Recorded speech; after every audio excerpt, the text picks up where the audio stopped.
বিজেপির লড়াই কোনো মুসলমানের বিরুদ্ধে নয়। আমরা চাই দুর্গাপুজোর বিসর্জনের মিছিল আর মহরমের মিছিল।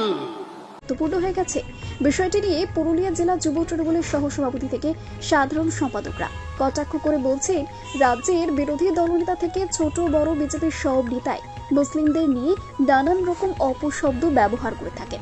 সেই জায়গায় মানবিক দিক থেকে বিলোপিত বোধহয় কিছুটা হলেও শ্রমিক ভট্টাচার্যের শুভ বুদ্ধি হয়েছে, কিন্তু ভোটে তারা সুবিধা। নির্বাচিত বিজেপির যিনি রাজ্য সভাপতি, তিনি কোথাও না কোথাও যে মুসলিমদেরকেও মানুষ বলে একটা গণ্য করেছেন, বা সেই ভোটারদেরও বা তারাও যে একটা জনসংখ্যার গুরুত্বপূর্ণ অংশ, সেটা অবশ্যই বিজেপির অন্যান্য নেতাদের যা বক্তব্যের যা ধারা বা বক্তব্যের যা প্রতিফলন, সেখানে সেইটা একটু ব্যতিক্রমী অবশ্য বুঝতে পেরেছেন, সেটা ভালো জায়গা। কিন্তু ঘটনা হলো যে বিজেপি না মুসলিমদের ভালো চায়, না হিন্দুর ভালো চায়, না দলিতের ভালো চায়। আজকে দেখুন শুধু মুসলিম ভোট টানার জন্য এইরকম কথাবার্তা বলতে শুরু করেছে। কিন্তু দেখেছি এর আগে বিলকিস বানু, যে তার যে ধর্ষণ মামলায় যারা সাজাপ্রাপ্ত, সেই যাবজ্জীবন সাজাপ্রাপ্তদের বেল করালো গুজরাট গভর্নমেন্ট, সেখানে বিজেপি শাসিত সরকার। এই কয়েকদিন আগে আপনার ত্রিপুরা উড়িষ্যাতে দলিতদেরকে হাঁটানো হলো, নর্দমার জল খাওয়ানো হলো।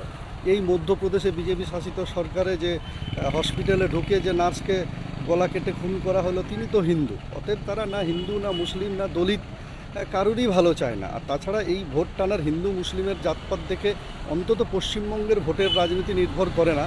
আমরা সাম্প্রতিক উপনির্বাচনে যে এক সপ্তাহ আগে হয়ে গেল রেজাল্টটা দেখলেন, যে সেখানে কিন্তু একটা হিন্দু ভোটের যে সংখ্যাটা, সেটাও কিন্তু গতবারের থেকে তৃণমূলের ভোট বাক্সে অনেকটা বেশি এসছে। তো সেই দিক থেকে পশ্চিমবঙ্গের ওই জাতপাতের রাজনীতি ঢুকিয়ে দেওয়ার যে কৌশল বা চেষ্টা তিনি করছেন, সেটা তিনি বা তার দল কোনোভাবে সফল হবেন না। এখানে ভোটের মূল জায়গাটা নির্ভর করে মানুষ, কাজ, রাজ্যের আইন শৃঙ্খলা, উন্নতি, পরিকাঠামো, এই সমস্ত থেকে ভোট হয়। এটাই যে বক্তব্য মনে করছেন যে কিছুটা হলেও অসুবিধায় পড়তে পারে শাসক দল।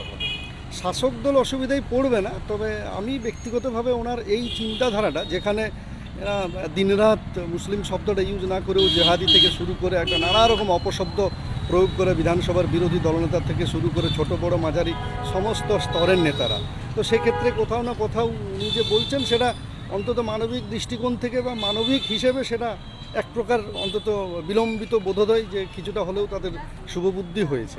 কিন্তু ভোটে তারা করতে